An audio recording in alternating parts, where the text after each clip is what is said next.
अगर आप इस पैंडेमिक के दौरान इंडिया टू कनाडा ट्रैवल करने की सोच रहे हैं तो ये वीडियो है आपके लिए।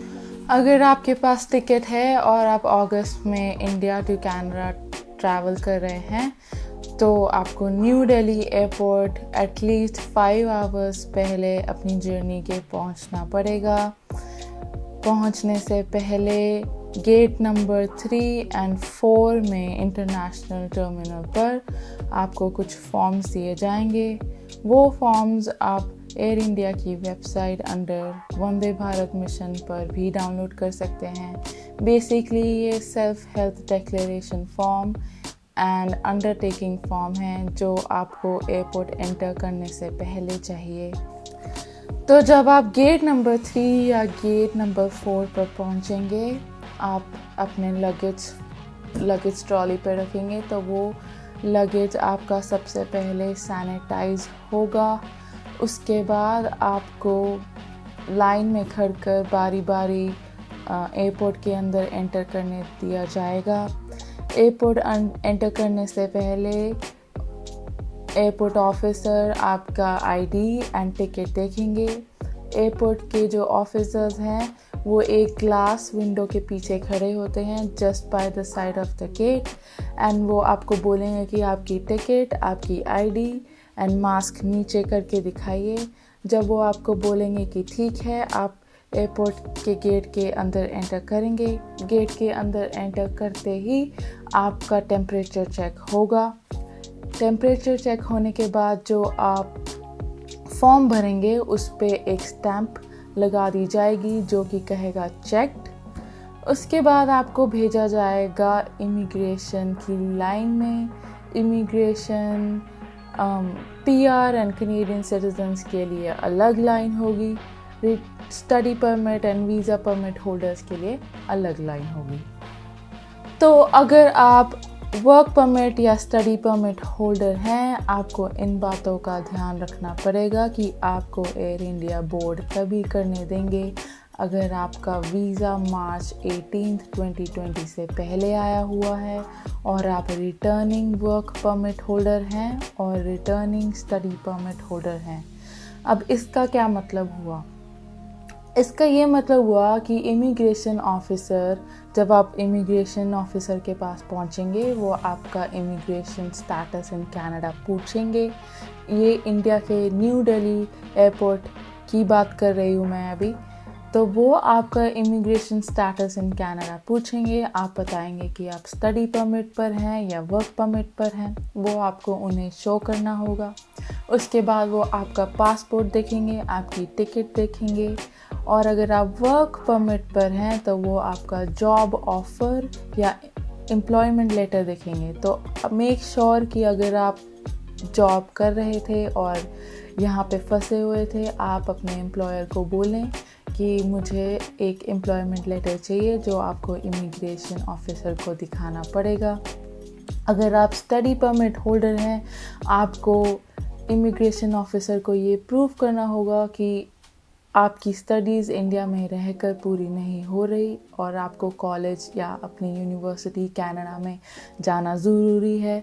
उसके लिए आपको अपने कॉलेज, यूनिवर्सिटी या इंस्टीट्यूशन से लेटर ऑफ परमिशन चाहिए that proves that you have been studying in that institution, college और university before March 18th and because you were stuck in India due to travel ban, it is very much essential for you to return to Canada.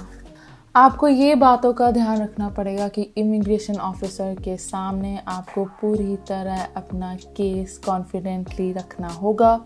अगर उन्हें थोड़ा सा भी शक हुआ कि आपका ट्रैवल एसेंशियल नहीं है, वो आपको फ़्लाइट पर बोर्ड करने नहीं देंगे। हो सकता है कि immigration officer new study permit holders या न्यू वर्क परमिट होल्डर्स जो कि कनाडा पहली बार जा रहे हैं रिफ्यूज़ कर दें बोर्ड करने से।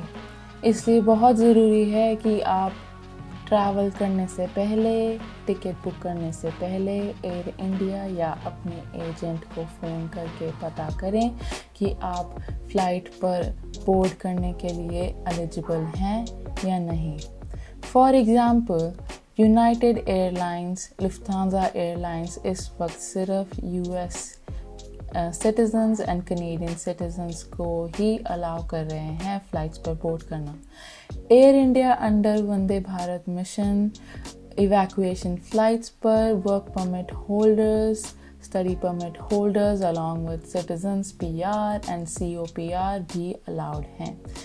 इसलिए मेरी एडवाइस यही है कि अगर आप कोई भी टिकट बुक कराते हैं, चाहे वो डायरेक्ट हो, चाहे वो चार्टर फ़्लाइट पे हो, चाहे वो एयर इंडिया की रेगुलर फ़्लाइट्स हो या यूनाइटेड की फ़्लाइट्स हों, आप अपना एलिजिबिलिटी क्राइटेरिया ज़रूर चेक करें। इमिग्रेशन ऑफिसर फिर आपके डॉक्यूमेंट्स देखने के बाद आपको ग्रीन सिग्नल देंगे। उसके बाद आप अपना लगेज लेकर एयर इंडिया के काउंटर पे जाएंगे। वो आपको एयर इंडिया पे 223 kgs के बैग अलाउड होंगे, plus 1 hand bag and 1 laptop bag. 23 kgs के जो चेक इन बैग्स हैं वो आप एयर इंडिया के काउंटर पर चेक इन कर देंगे। उसके बाद वो आपको बोर्डिंग पास देंगे। जब आपका लगेज चेक इन हो जाएगा, आप उससे पहले अनदर इमिग्रेशन ऑफिसर के पास जाएंगे। वो आपसे एक और फॉर्म लेंगे जो आप ऑलरेडी एयरपोर्ट एंटर करने से पहले भर चुके होंगे। I think that is indemnity form और an undertaking, I am not sure. उस इमिग्रेशन ऑफिसर आपका पासपोर्ट पर स्टैंप लगाएंगे। उसके बाद आपकी होगी security. So when you will be at the gate just before boarding your flight, you will be given a PPE kit.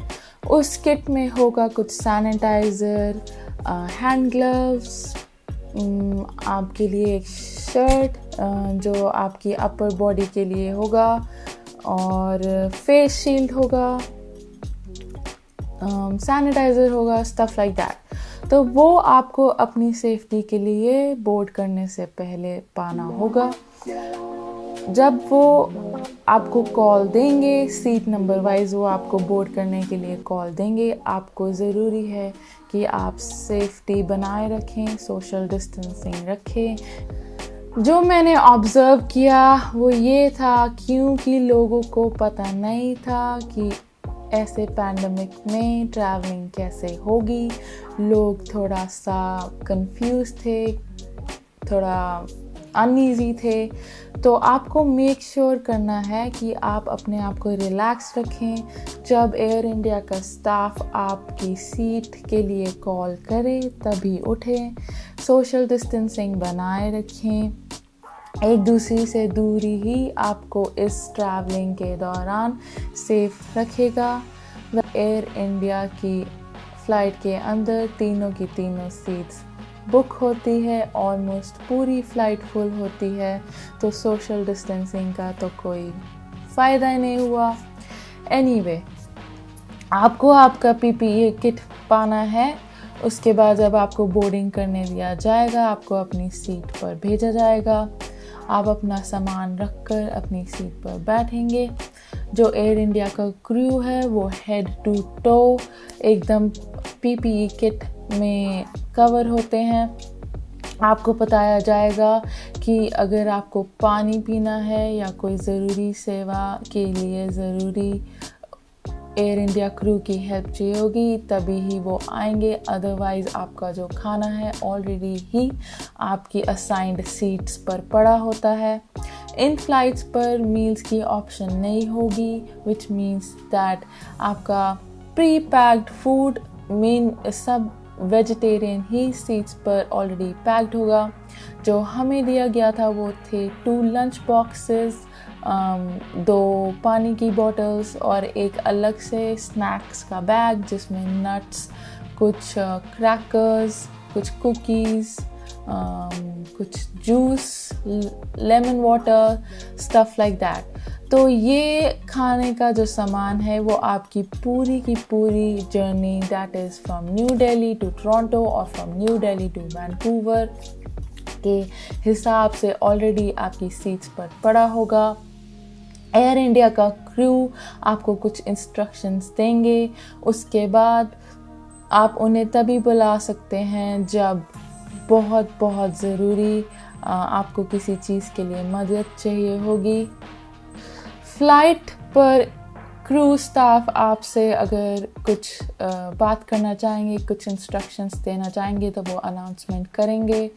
जैसे पहले होता था कि अभी एक मील आ रहा है, एक दूसरा मील आ रहा है, थोड़ी देर बाद वो आपको पानी दे रहे हैं, ड्रिंक्स दे रहे हैं। अब ऐसा बिल्कुल नहीं होगा। आप उनको तभी बुला सकते हैं जब बहुत ही अर्जेंट असिस्टेंस की ज़रूरत हो, अदरवाइज़ वो आपसे दूरी बनाकर रखेंगे सारा का सारा सफ़र। तो आप अपनी जर्नी का most of the part airplane पर सोते हुए गुजारेंगे, बिकॉज़ एरोप्लेन पर अब एंटरटेनमेंट की सुविधा भी नहीं है। एटलीस्ट जिस फ़्लाइट पर मैं आई थी हमारे पास कोई मूवीज़ के ऑप्शन नहीं थे, कोई सॉन्ग्स के ऑप्शन नहीं थे। सो मेक श्योर आप अपना फ़ोन या अपने लैपटॉप या अपने टैबलेट पर इस 14 to 16 आवर जर्नी के लिए कुछ ना कुछ देखने के लिए, कुछ ना कुछ एंटरटेनमेंट के लिए खुद का कंटेंट कैरी करें या बुक्स कैरी करें, या बेस्ट चीज़ ये है कि आप सारे रास्ते सोते आइए। सबसे ज़रूरी बात ये है कि आपको सारी की सारी जर्नी के दौरान फेस मास्क पाकर रखना होगा। अगर आप चाहते हैं कि आपकी सेफ्टी प्रायोरिटी है तो आप फेस शील्ड भी पाकर रख सकते हैं। अगर आप फेस शील्ड पाकर नहीं रखना चाहते वो आप उतार कर रख सकते हैं, पर आपका फेस मास्क सारी जर्नी पर पाना मैंडेटरी है। तो अब होती है 14 to 16 आवर्स के बाद आपकी जर्नी कंप्लीट। आप पहुंच जाते हैं Canada. So welcome to Canada. Canada पर एयरपोर्ट पर पहुंचते ही आपको पहले इमिग्रेशन की लाइन में खड़ा होना पड़ेगा। इमिग्रेशन पर पहुंचते ही आपका एवरेज टाइम इमिग्रेशन कनाडा में लगेगा 20 to 25 minutes, where as India में मुझे इमिग्रेशन की लाइन में लग गए थे तकरीबन 3 से 3.5 घंटे। ऑल्सो मैं आपको एक बात बताना भूल गई कि एयर इंडिया का स्टाफ आपको लैंड करने से पहले 2 फॉर्म्स देंगे। वो 2 फॉर्म्स होंगे custom declaration forms and traveller information form. तो आप अपना फाइनल डेस्टिनेशन का एड्रेस अपने पास याद करके रखेंगे। ऑल्सो आपको इन्फॉर्मेशन चाहिए होगा, जैसे कि आपका मोबाइल नंबर, आपका पूरा नाम, आपका पूरा फाइनल डेस्टिनेशन का एड्रेस जहां आप क्वारंटाइन करेंगे। एंड कस्टम फॉर्म पे आपको डिक्लेयर करना है, जैसे कि कोई गिफ्ट्स, अगर आप कैश 10,000 या उससे ऊपर का कैरी कर रहे हैं। ये कस्टम फॉर्म यूजुअली आप नॉर्मल जैसे पैंडेमिक के पहले भी अगर ट्रैवल करते आए हैं तो ये आपको भरना ज़रूरी होता है। एक एडिशन सिर्फ यही होगा कि आपको ट्रैवलर इंफॉर्मेशन फॉर्म भरने की ज़रूरत होगी। तो ये फॉर्म्स आपसे कैनेडियन एयरपोर्ट पर लिए जाएंगे, इसलिए ज़रूरी है कि आप अपने साथ एक पेन भी रखें ताकि आपको दूसरे से शेयर ना करना पड़े। तो जो सवाल कैनेडियन एयरपोर्ट पर इमिग्रेशन ऑफिसर ने मुझसे पूछे वो थे, आप किधर से आ रहे हैं? मैंने बोला न्यू दिल्ली। उन्होंने बोला कि आपका रीज़न ऑफ ट्रैवल क्या है? मैंने कहा I have come here to resume my work. I was stuck in India because of COVID-19 travel restrictions. उन्होंने बोला कि आप इंडिया क्यों गए थे, तो मैंने उन्हें वो रीज़न बताया। उन्होंने पूछा कि आप इंडिया किस स्टेट को गए थे, मैंने वो भी बताया। तो उन्होंने उसके बाद पूछा कि आपकी फ़ाइनल डेस्टिनेशन कौन सी है, क्योंकि मेरी फ़ाइनल डेस्टिनेशन वैंकूवर थी। मैंने उन्हें बोला कि मेरी फ़ाइनल डेस्टिनेशन वैंकूवर है।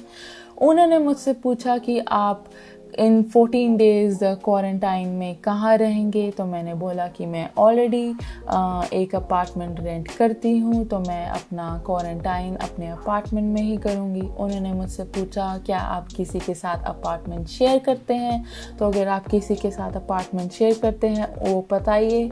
बट आपको एडवाइस ये है कि इमिग्रेशन ऑफिसर को बताया जाए कि you have a separate room and a separate access to a washroom where you will make sure that you are making absolute distance from others living in the same apartment. उसके बाद उन्होंने मुझसे पूछा कि आपकी ग्रोसरीज एंड सप्लाईज का arrangement कौन करेगा। तो जो मेरी हेल्प कर रहे थे मैंने उनके बारे में बता दिया। तो जब इमिग्रेशन ऑफिसर को क्वारंटाइन प्लान के बारे में बताया मैंने, जैसे कि कहाँ मैं रहूँगी, मेरा फाइनल डेस्टिनेशन, कौन मेरी मदद करेगा ग्रोसरीज के लिए, क्या मेरे पास सेपरेट रूम सेपरेट वॉशरूम है, क्या मेरे घर में और लोग हैं, एट्सेट्रा एट्सेट्रा। इस सवाल के बाद उन्होंने मुझे बोला welcome back to Canada. Also एक बात का मेक श्योर करना है कि आप इमिग्रेशन ऑफिसर को कुछ गलत या झूठ ना बोले। अगर उन्हें लगा कि कुछ फिशी है तो प्रॉब्लम हो सकती है। Canadian immigration officer as compared to Indian immigration officers बहुत लीनियंट हैं, क्योंकि कैनेडियन गवर्नमेंट ने ट्रैवल रिस्ट्रिक्शंस में work permit holder and study permit holders को एग्जेम्प्ट किया हुआ है। तो वो आपको कनाडा एंटर करने से मना नहीं करेंगे, provided that you have a good quarantine plan. That is all what they care about.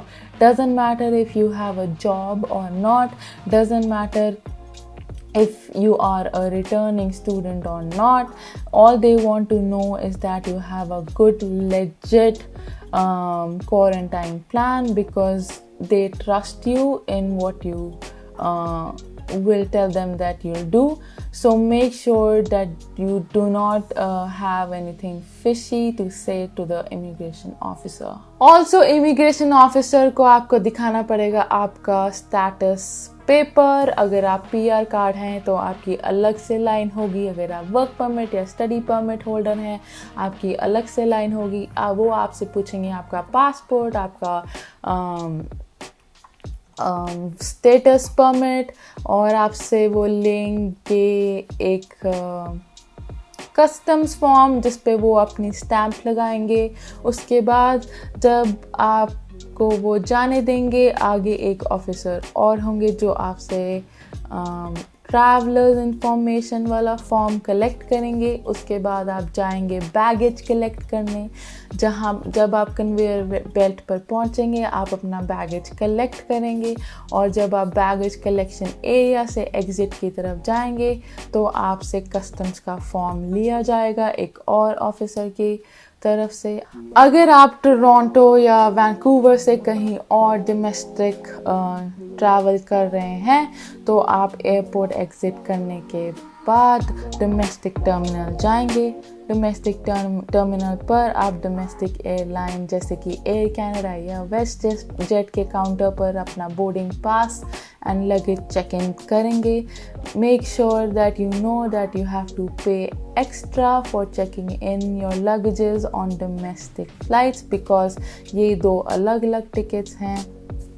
आपका ये कनेक्टिंग फ़्लाइट एक PNR पर नहीं बल्कि आपको दो टिकट्स लेनी होंगी इंडिया में जब आप कनाडा ट्रैवल करेंगे। इसलिए आपको डोमेस्टिक ट्रैवलिंग के लिए अलग से पैसे खर्चने पड़ेंगे to deposit your check in bags which is 23 kilos के 2 बैग्स, या अगर आप एक लेकर ट्रैवल कर रहे हैं तो एक बैग।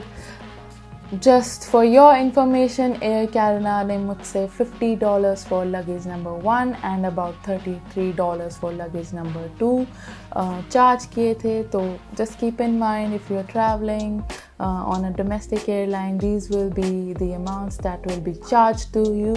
यहाँ मेरी एडवाइस ये रहेगी कि अगर आपकी फाइनल डेस्टिनेशन के लिए कनेक्टिंग फ़्लाइट है from the point of arrival, आप एटलीस्ट 4 आवर्स का ले ओवर रखें, बिकॉज़ क्या पता आपको इमिग्रेशन पर या लगेज कलेक्ट करने पर थोड़ा टाइम ज़्यादा लगे। हो सकता है कि आपकी इंडिया से ही फ़्लाइट थोड़ी लेट चले, बिकॉज़ जो मेरा एयरलाइंस था वो 1 घंटे लेट चला था, इसलिए वो कनाडा 1 घंटा लेट पहुंचा था। मेरी कनेक्टिंग फ़्लाइट का गैप था 4.5 hours, so that was good enough for me to rest well before boarding another flight.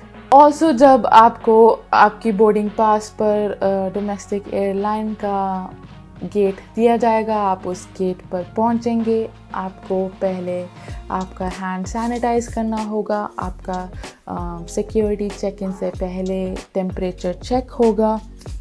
Temperature check करने के बाद आप अपना बोर्डिंग पास और पासपोर्ट अपने पास रखें।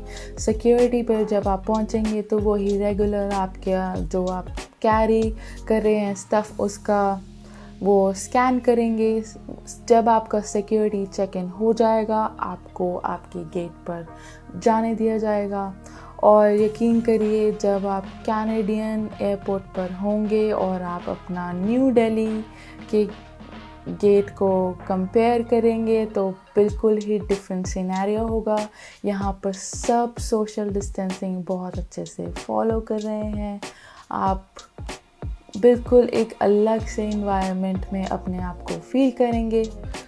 तो एयर कनाडा पर ट्रैवल करने से पहले आपको फेस मास्क पहनना ज़रूरी है। Face mask is mandatory to wear on air travelling even in Canada. मेरी एयरलाइन जो मेरी फ़्लाइट थी उस पर एक सीट छोड़कर हमें बिठाया गया था। जो फैमिलीज़ टुगेदर ट्रैवल कर रही है उनको तीनों की तीनों सीट्स दी गई थी। और आपको जब एयर कनाडा पे होते हो, जब आप गेट पर बोर्डिंग करने के लिए आपको कॉल की जाती है, यहाँ पे उन्होंने मेरी फ़्लाइट के जो पैसेंजर्स थे वो 8 जोन्स में बांटे हुए थे। वो जोन बाय जोन सबको कॉल कर रहे थे। तो प्रीटी मच गुड सिस्टम था, बिकॉज़ जैसे ही आप फ्लाइट के अंदर जाते हो आपको बिल्कुल रश नहीं दिखता। ऑलरेडी पैसेंजर्स अपनी अपनी सीट पर बैठे होते हैं, तो आपको good enough space and good enough time मिलता है सेटल डाउन होने का। Because as compared to my experience on an Air India airline, जब मैंने फ़्लाइट के अंदर एंटर किया था बहुत रश था। लोग थोड़ा सा कंफ्यूज थे एंड जल्दी सेटल नहीं हो पा रहे थे, उनको सीट्स का कंफ्यूजन था। तो थोड़ा इस चीज़ में डिफरेंस मैंने जो नोटिस किया है वो ये था कि एयर कनाडा का जो स्टाफ था वो वेल ऑर्गेनाइज था, वो मैनेज अच्छे से कर रहे थे पैसेंजर बोर्डिंग को। तो मेरा domestic travelling as compared to international travelling बहुत अच्छा रहा। जब आप एयर कनाडा की फ़्लाइट पर होगे तो आपको एक छोटा सा मिनी PPE किट दिया जाएगा, जिसमें एक स्नैक का पैकेट होगा, एक मिनी वाटर बॉटल होगी, ग्लव्स होंगे, हेडफोन्स होंगे और हैंड सैनिटाइज़र होगा। 1-2 और आइटम्स होंगी। तो वो आपको किट एयरलाइन का क्रू 1 बाय 1 देंगे। उसके बाद आपकी ट्रैवलिंग के दौरान आपको एक बारी ड्रिंक्स सर्व की जाएंगी। एयर कनाडा पर एंटरटेनमेंट भी था, तो आप बोर बिल्कुल नहीं होंगे। उसके अलावा फ़्लाइट के अंदर का एनवायरनमेंट बहुत अच्छा था, आपको कोई दिक्कत नहीं होगी। जब आप अपनी डोमेस्टिक ट्रैवलिंग कर लैंड कर जाएंगे, all you have to do is collect your luggage and go to your respective homes. यहाँ डोमेस्टिक ट्रैवलिंग के बाद आपकी इमिग्रेशन दोबारा नहीं होगी, आपको कोई ऑफिसर को फॉर्म नहीं देना होगा। All you have to do is collect your luggage and that's it. Also IRCC जो कि इमिग्रेशन वेबसाइट है कनाडा की, उस पर ये मैंडेटरी है कि आप ट्रैवलिंग करने से पहले एक उनकी जो ऐप है अराइव कैन, जो आप अगर आप iOS या एंड्रॉयड है डाउनलोड कर सकते हैं। उसमें आपको अपनी डिटेल्स भरनी है, जैसे कि आपका ट्रैवलिंग डॉक्यूमेंट नंबर, नाम, बर्थडे, स्टफ लाइक दैट। आप कहाँ से ट्रैवल कर रहे हैं, आपका फाइनल डेस्टिनेशन क्या है, आपका फाइनल डेस्टिनेशन का एड्रेस क्या है। तो ये उस ऐप पर आपको अपनी प्रोफाइल बनानी है और आपको एक कोड दिया जाएगा। जब आप कनाडा में पहुँचेंगे, अगर इमिग्रेशन ऑफिसर ने आपसे वो कोड मांगा तो आप देंगे। वैसे मुझसे वो कोड नहीं मांगा गया था, मुझे उसकी ज़रूरत नहीं पड़ी, पर फिर भी मैंने इंडिया में ही ट्रैवलिंग करने से पहले अराइवकैन की ऐप पर अपनी प्रोफाइल बना ली थी। अब आप ट्रैवलिंग कर चुके हो, उसके बाद क्या? आपको ट्रैवलिंग करने के बाद you have to make sure that you don't meet anybody, you are still wearing your face mask until you reach home. घर पहुंचते ही what I will advise is take a good shower, clean yourself, sanitize all your luggage bags, sanitize your carry bags, anything you were carrying, just sanitize.